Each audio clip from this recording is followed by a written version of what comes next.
Good morning. Good morning. Hello, everyone.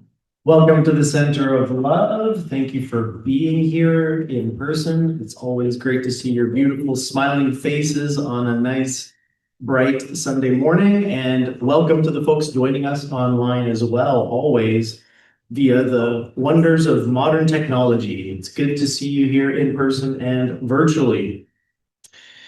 All right, at the Center of Love, we gather for a simple reason: to remember what matters most and to practice it together, not as an idea, but as a lived experience. Our community is built around a few guiding principles, and one of the most important is this: we're here to grow in love through presence. That means we come here as we are, curious, imperfect, sometimes tired, sometimes inspired, and we choose to meet each other with sincerity. We commit to listening deeply, to speaking kindly, and to creating space for difference. And throughout all of this, of course, we keep returning to the center. Because in a world that can feel fast, fragmented, and noisy, it's easy to lose touch with ourselves and with each other. So we create a place where connection is safe, where learning is playful, and where the deeper questions aren't brushed aside, they're encouraged. Today is part of that practice. We're not here to be convinced of anything. We're here to explore, to feel, to reflect, and to leave with something that supports our lives. Maybe it's a new insight, a new tool, or a new practice that you pick up along the way. And that brings us to today's topic: an introduction to energy dynamics, human energy dynamics, pardon me. This is one of those topics that many people are intrigued by, but not everyone has had a chance to explore in a grounded, experiential way. When we hear words like energy, we might think of spirituality, intuition, healing, aura fields. Or we might think, that sounds interesting, but I'm not sure what I believe about energy. All of these responses are welcomed here. Today, our good friend Mar is going to share her personal journey into this work, how becoming a human energist changed the way she understands herself, life, and death, and the role of spirit in our world. At the heart of this conversation is a big, simple question: what does it mean to be an energetic being? If we're more than just our thoughts, more than just our bodies, if we're also living, sensing fields of energy, then a lot of things start to look different.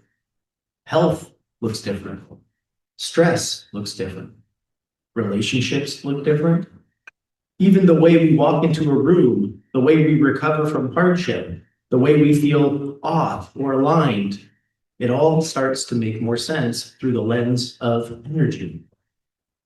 Mar will explore questions like: what influences our energy field and its flow? What strengthens it and what drains it? How do our emotions, our environment, our relationships, and our inner narratives shape what we carry and transmit? And more importantly, this won't just be theoretical or conceptual. By example and illustration, Mar will invite you into an experience, a chance to notice your own field, subtle or strong, warm or buzzing, expansive or contracted, and to gently sense the field of others as well. You don't need special powers, you just need curiosity and willingness. Most of us already feel energy, I think, in this room. I think that would be a fair statement to say, especially in this time that we're living in. It's hard not to pick up on all the wild energies that are swirling around, right? So we don't always name it that way. Sometimes we feel the vibe, sometimes we feel the tension, sometimes we're just more comfortable around certain people. Today is about bringing a little bit more awareness to that subtle intelligence in a way that's practical, respectful, and I believe also fun, if I'm not mistaken. So All right, so before we jump into it, my invitation is simple. Come with an open mind, but also with discernment. Take what resonates, set down what doesn't. Let yourself be surprised. And if you're someone who loves experiential learning, I think you're in for a treat.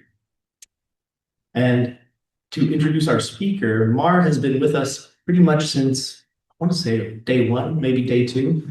Yeah, been around for a long time, and I've had a chance to get to know her over the years, and I can tell you that she is a delightfully surprising human being, full of surprises, full of wisdom, an artist, a teacher, someone whose energy is very calm and grounded, and by the way, someone who gives outstanding hugs, some of the best hugs.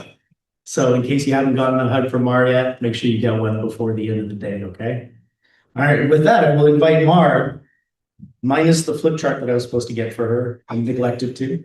I will welcome Mar, and then if she needs to draw diagrams, I'm going to be the mime. I'm just going to be like, okay, come on up, Mar. Thank you so much for sharing your truth with us. Hello, everyone. I'm so grateful to have this opportunity. And I didn't realize until this morning why it was so important to me to do this. And it's because I've presented to people before, and what it was is, or has become, is an opportunity for me to see all the times that I've presented and work through those situations in my mind. So I'm also on a journey, and I'm also taking another step. And this is my step, is to stand up here now as a different person than I was all those other times and present to you my story. And that's the joy of this group, is we present our stories and let her out. So here we go. So my journey begins when I was living in Winnipeg, and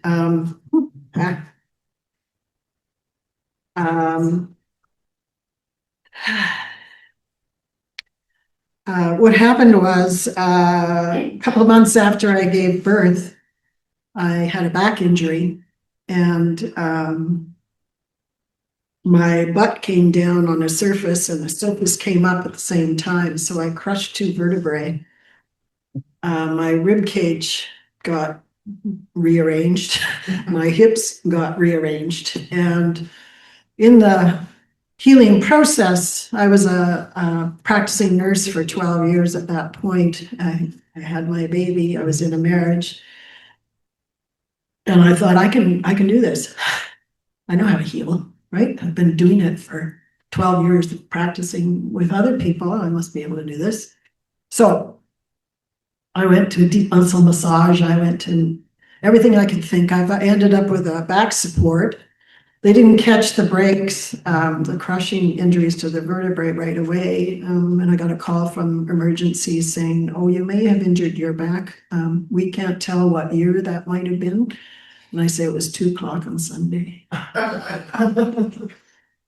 And that journey was amazing, because my mother came out to take care of my baby, and I saw my mother in a new light, because she was nurturing the baby and playing with the baby. I heard my mother laugh for the first time in 20 years.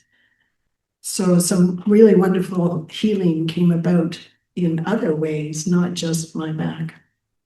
Anyway, after 6 weeks, I couldn't bend down and pick up things off the floor, and I couldn't lie on my side without a lot of pain in my back. So I started another journey. Went to my doctor, and my doctor poked and prodded down my spine and said, well, your spine's healed. Maybe it's all psychosomatic. Why don't you want to go back to work?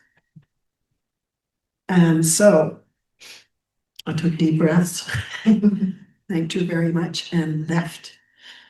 And that drew me into other kinds of healing, reflexology. Everywhere I went, I asked, did they know somebody that might be able to help me? And I eventually found out about a man who was able to do diagnostic imagery, is what he called it, where he could tune into the energies of the body and tell a different story energetically.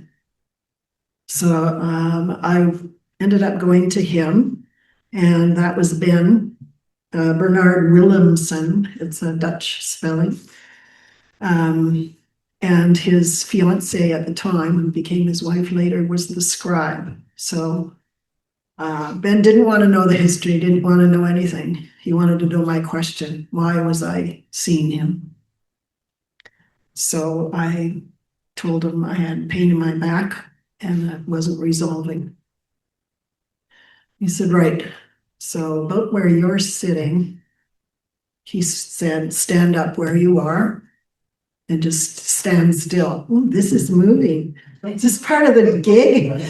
Not able, sorry. I'll try not to lean on it. Anyway, he just said, just stand up. And he started assessing. He grounded himself first. And then he just started looking. And when you look at energy, you're not looking with these things. You're sensing basically, and the images come to you while you're looking.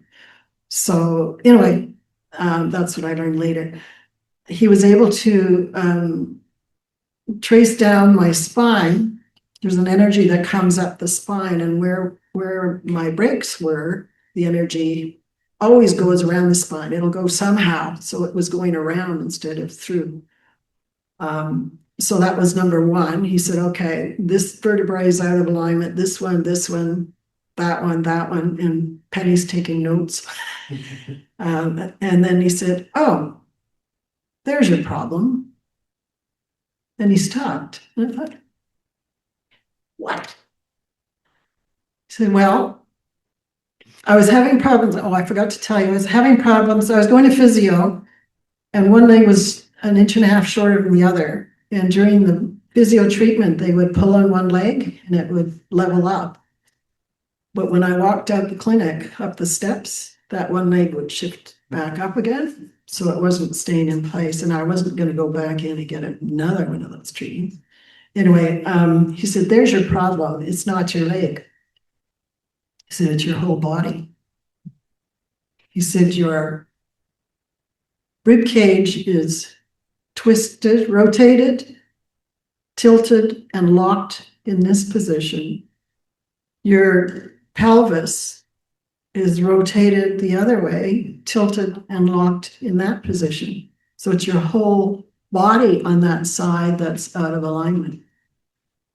And he said two things. If you want to get this fixed, you're going to have to see a chiropractor. And I thought, chiropractor, they're quacks. One wrong move and you're paralyzed for all the training that I had in my nursing career. It was no, you don't do chiropractors. I didn't say anything physically. You may have heard me mentally. And the second thing he said was, it's time you take responsibility for yourself. And I was indignant. How dare he say that to me? I'm married, I have a child, I have a career, I've been working in my career for 12 years, like what? But I didn't say that. I just said, isn't that what I'm doing by coming to see you? And he just smiled and nodded and said, it's time you learn to take responsibility for yourself.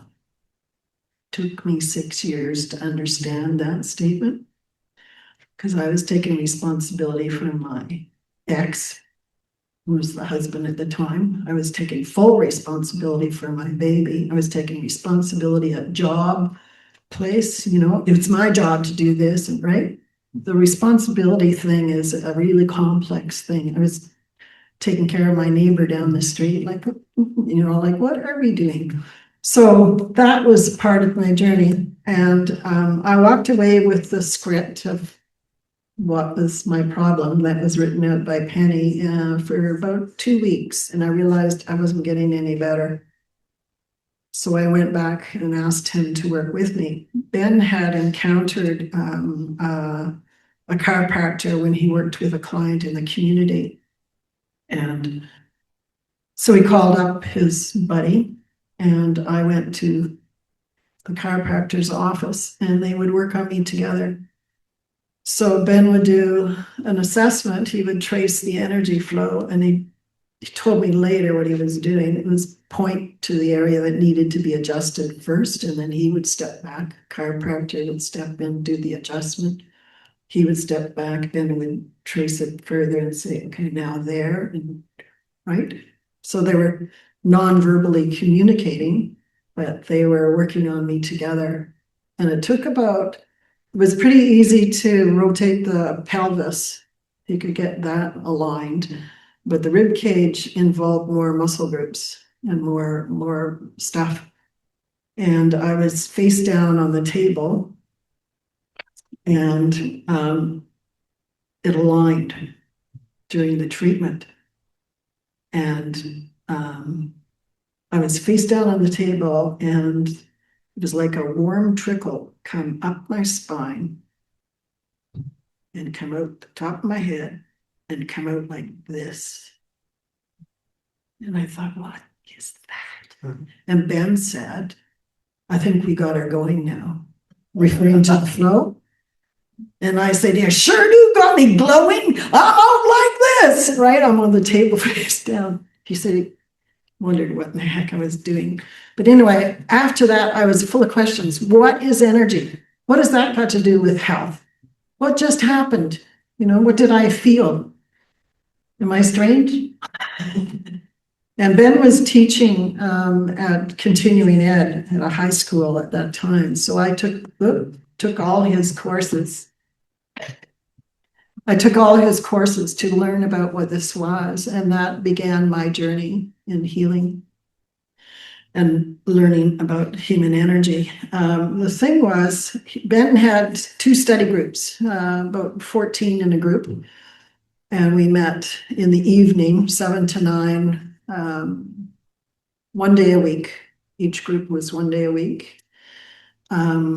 And I eventually was able to join one of those groups. He didn't have room right away, but it took a while. And in the study group, you could come with questions about anything. It had to do with yourself or what's happening in the world or what's happening with you in particular. With the idea that as we learned about ourselves and each other, then we grew and our personal development and spiritual development would evolve. So it was really interesting being in one of the study groups because we had to come with two questions each time. And if we didn't have a question, Ben would ask us a question. And boy, did we squirm. And we always loved new people coming in because they didn't know what was going to happen, right?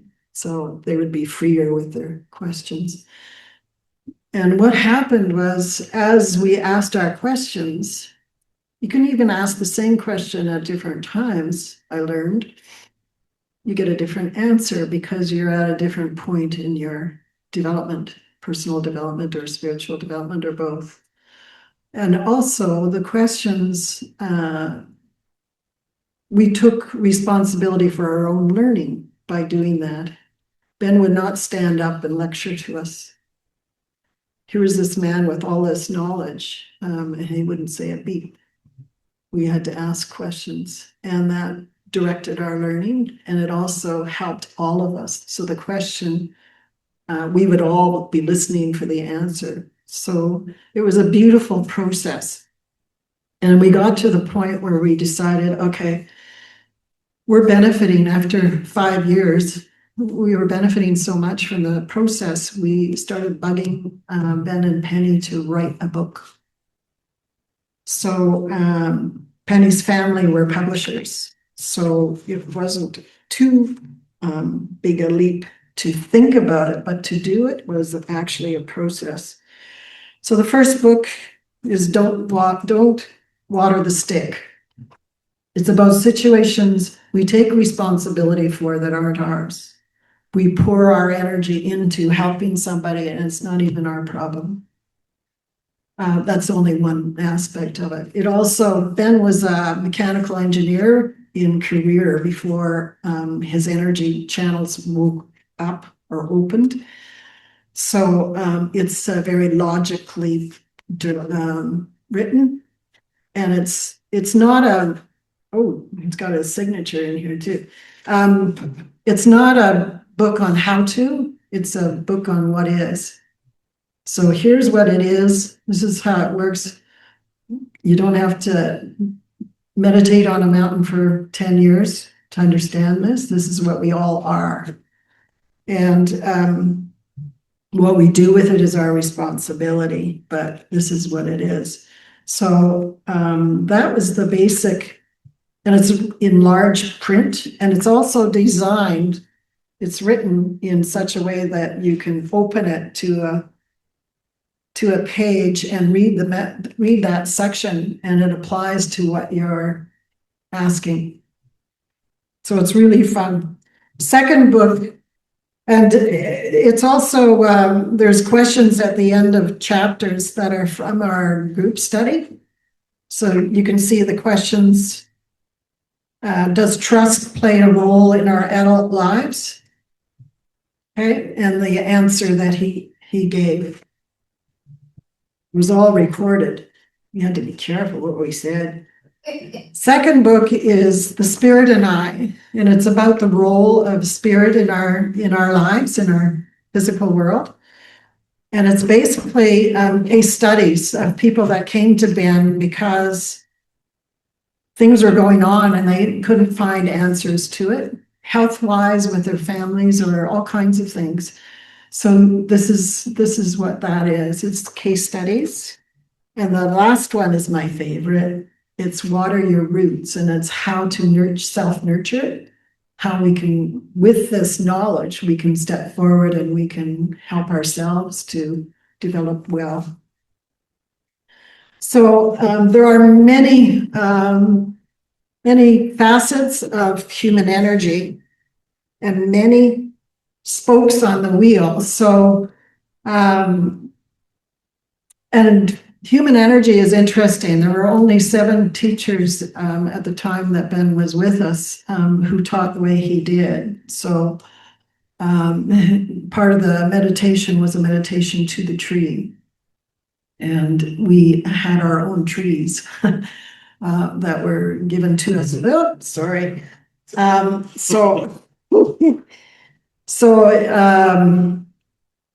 was I saying now?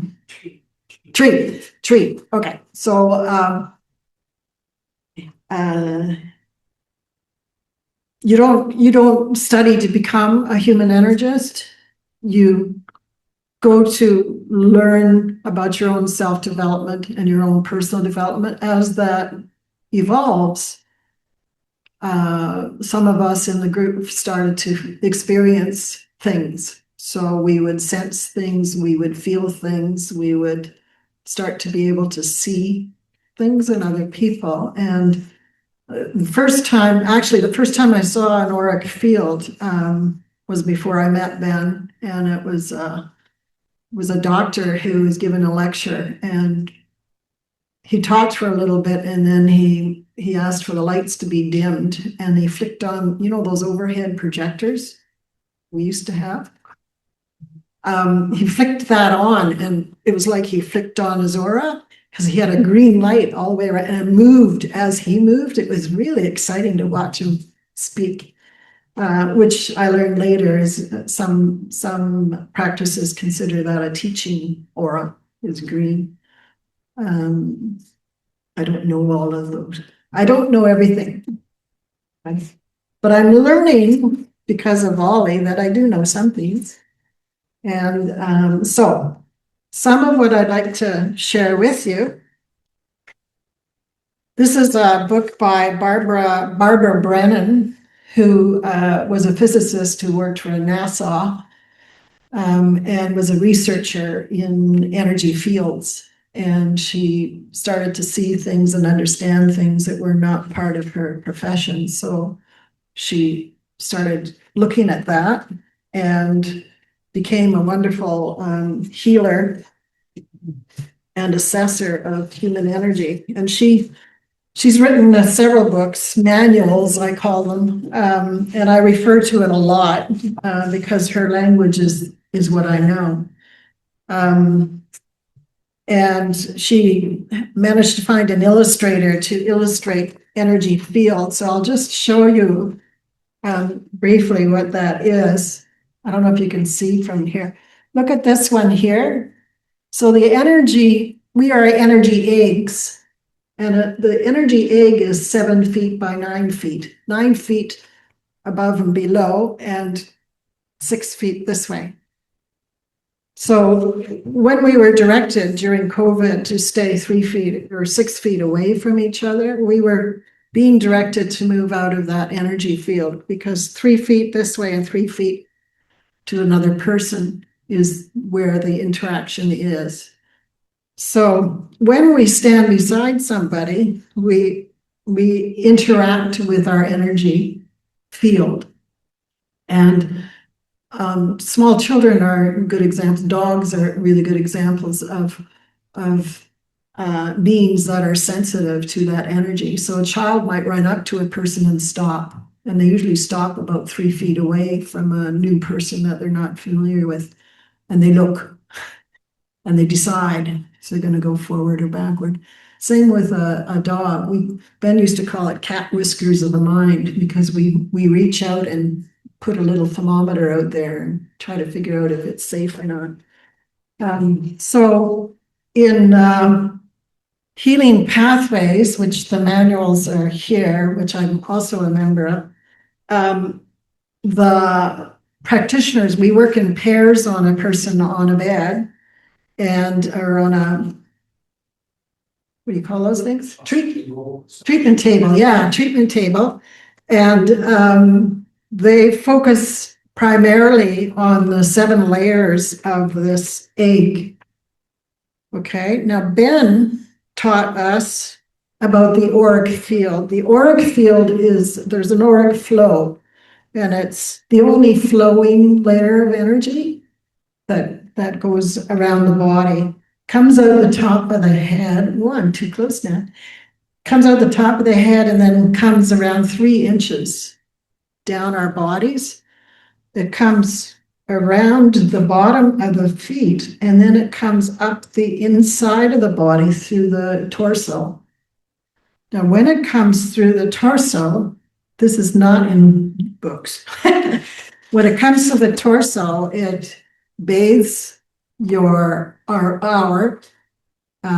organs, internal organs, and stimulates. There's an energetic sac or layer around organs in our body, and the auric flow comes up and it kind of stimulates those to be healthy.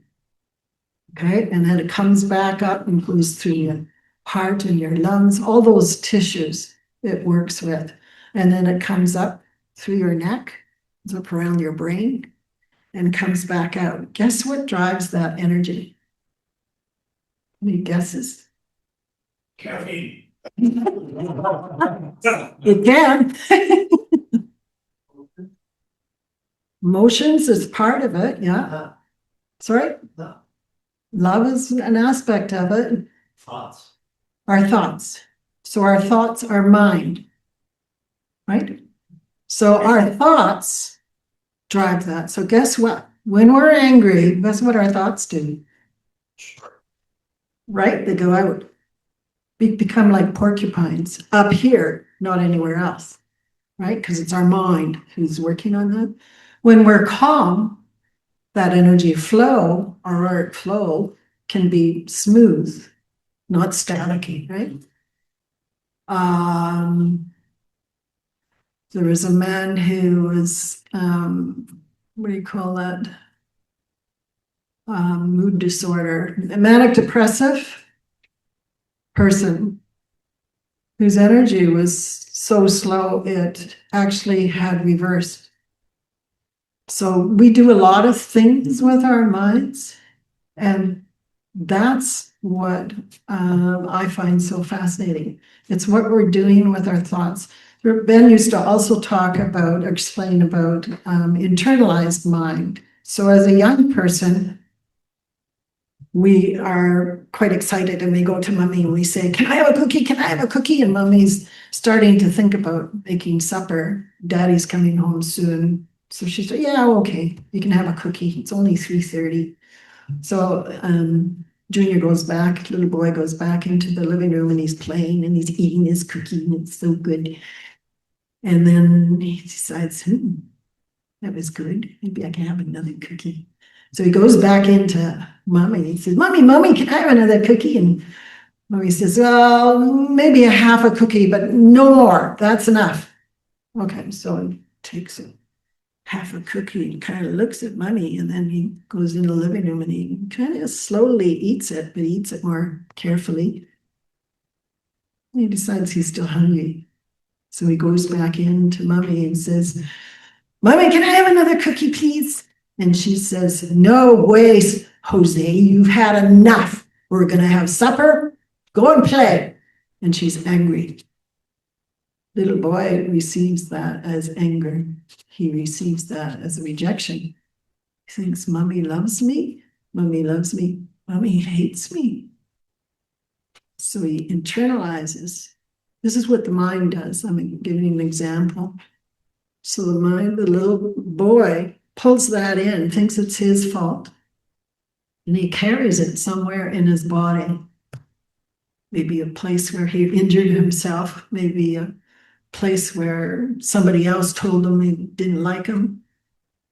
Goes somewhere in his body, and we carry those mind energies, internalized mind energies in our bodies, in our beings, whenever we go through a trauma, whenever we go through something we interpret as a trauma, something that we are dealing with. So that's why human energy dynamics is really interesting, because when you understand we're energy beings, and you can go to a psychologist or a psychiatrist and do therapy, there's nothing wrong with that. And another way to address it is by acknowledging and accepting that we are energy beings. So I have a saying that is, if we can accept that we are energy beings, the parameters for healing change. So the beauty of watching Ben work with people was he might sense one of those congested areas in the being of another person, and the message would come. Like, I remember one woman, he started doing a children's rhyme, and it's I'm going to eat these worms, big fat ones, skinny. Do you know that little rhyme? No sense to it, right? But it triggered that woman. She knew exactly what that poem was. She could recite it perfectly. She knew when that poem was in her mind, and that related to where the congestion of mind had happened. And it's not just by touching it that it releases, it's by the understanding. So once you know that's there, you can learn ways to loosen it, to work with it, to get it flowing, to smooth it out, get the energy flowing smoothly. And that's the joy of human energy, is that all of these different techniques are useful, and we can pick and choose what works for us and make a combination or a recipe that works for our beingness. And the ultimate that I'm trying to get to in my learning, and my goal, it's not the ultimate, it's just one of those big goals, sorry, is to, I forget.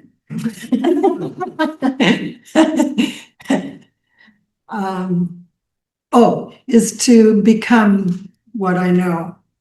And this is an opportunity to become what I know and realize I do know something and that I can be with that. And so I'm grateful to have this opportunity to share that. And I brought up some examples of things that are energy related. And you don't have to look very far now to see that, because that has evolved in our societies out of need. You know, people get frustrated because things aren't working and start to look further, like I did. So I encourage you all to be brave. Just to give you a feel for what human energy is for yourselves, I'm going to lead you through a little meditation, if you're willing. So if you sit with your feet flat on the floor and your hands this way on your lap, this is open, this is closed. So when we're open, we can release, right? This is open. So take 3 deep breaths in through your nose and out through your mouth.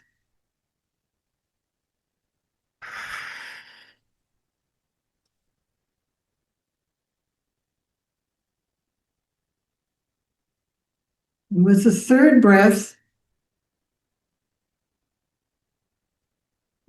focus inside your body. Go down the core of your body, down to your buttocks.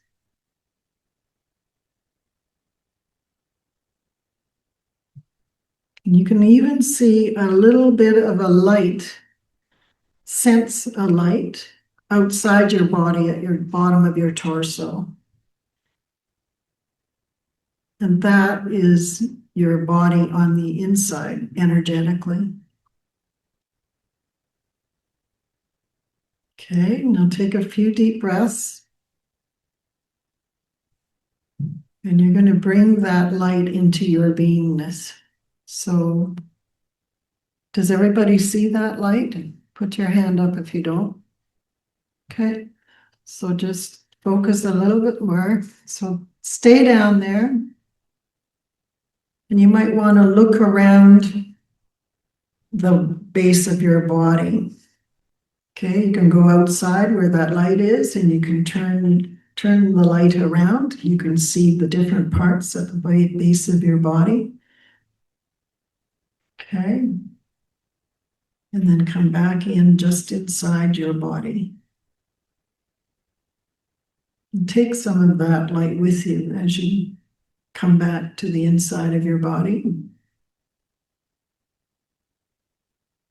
Okay, now some people might see a color. You can see a golden white light, you can see a blue light, you can see any color that you would like that's pleasing to you. And you draw that energy into your dantian, which is 3 inches below your belly button. So it's in your belly. And you let it get bigger and brighter, just slowly. Like a light bulb that's just starting to glow. That's it. There we go. Okay, so it fills up your belly. And you invite it into the rest of your body. It's warm. It's healing. It's loving. As you breathe in, it gets larger, glows bigger. That's it. There we go. And as you breathe out, everything that's preventing that light from getting bigger, you release as you breathe out. That's it. There we go. It's filling your whole torso now. Your heart, your lungs, up to your shoulders, through your shoulder blades, right up to the top of your shoulders.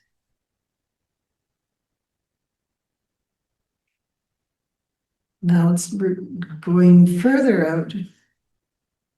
So around the top of your head, out your arms, out your legs. It's encompassing your whole being.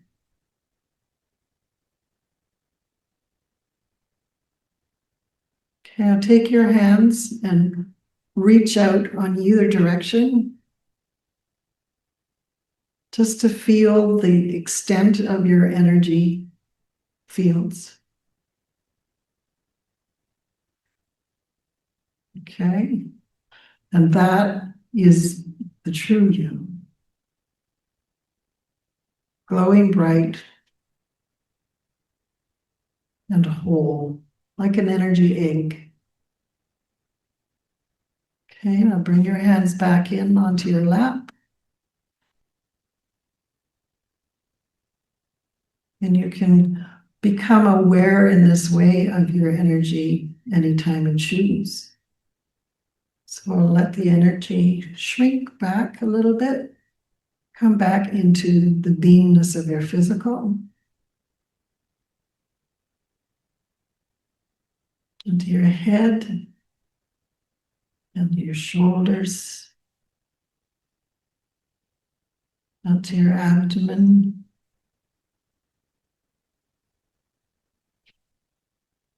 down to the base of your body. And then you're going to let it come back up your spine, but it's bright now. And as it comes up your spine, it helps your spine to light up.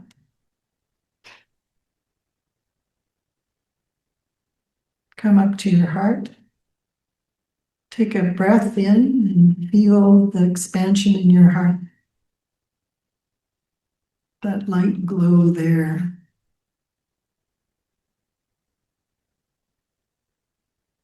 Now become aware of your body sitting on the chair and your hands on the lap. Slowly become aware of the sounds in the room. And you can open your eyes when you're ready.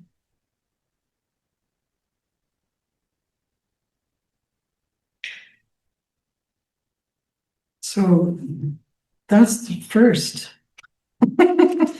of what I want to do, but I want you, it doesn't matter what I want to do. This is an opportunity for you to sense that there's more to your beingness than your physical body.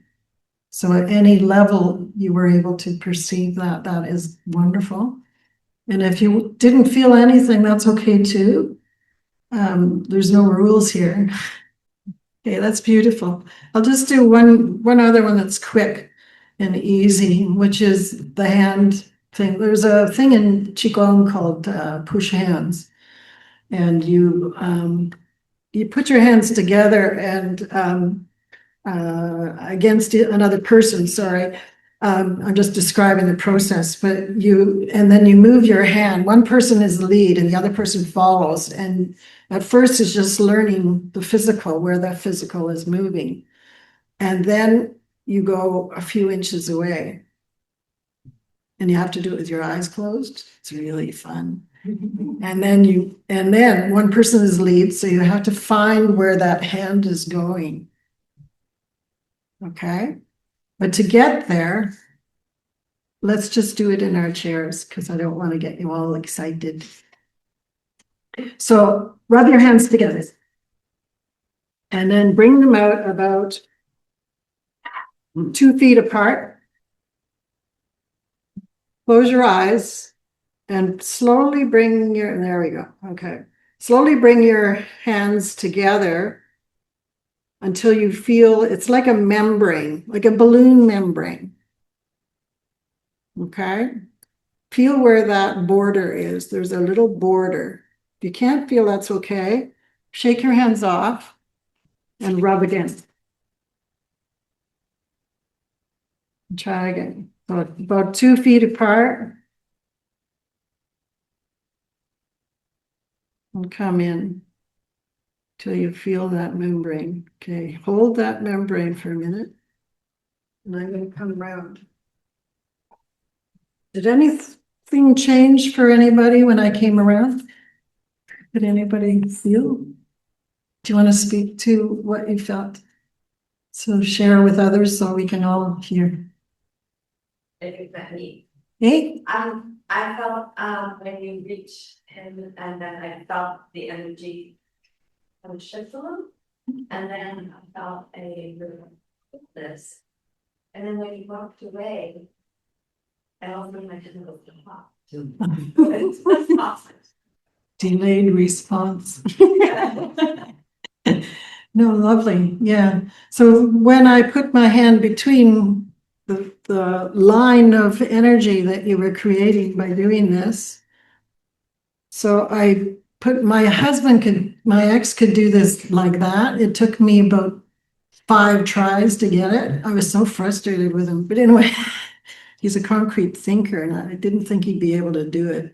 But yeah, so it's that line of energy that is our energy field. We've just activated a certain spot, so it's exaggerated. So when I came in on one side, except for one person over here.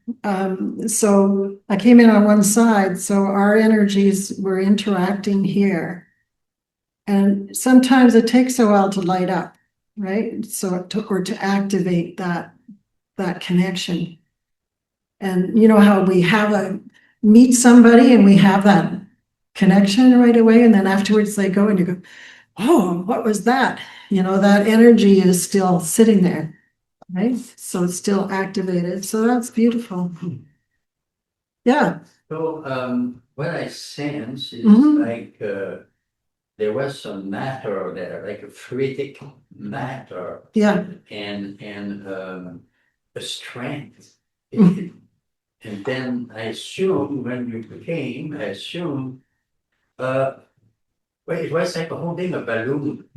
Yes. Vicious. Lovely. Holding a balloon. Exactly. And I assume when you came in, it kind of enhanced the whole thing. Oh, good. It didn't pop them. No, it was like, oh. Okay, you were the one that I touched on both hands. So I put energy in both directions to see, because I knew you were sensing. I could sense that. So I did it on both sides to see if you could sense a whole bigness Yeah, happening. and I became happier. Yeah, good. Yeah, it's called love energy. We are love energy. Right? The basis of it, the root of it is love. Love is the strongest force in the universe. And it's the basis of all emotion, anger, as well as love. And so it's also the strong healer. So we can use it however we choose. It's our responsibility how we use that energy. We can use it to destroy, we can use it to build, we can build it, we can use it to nurture. So anyway, I just wanted you to feel that and to have some fun with it. I hope that's what happened.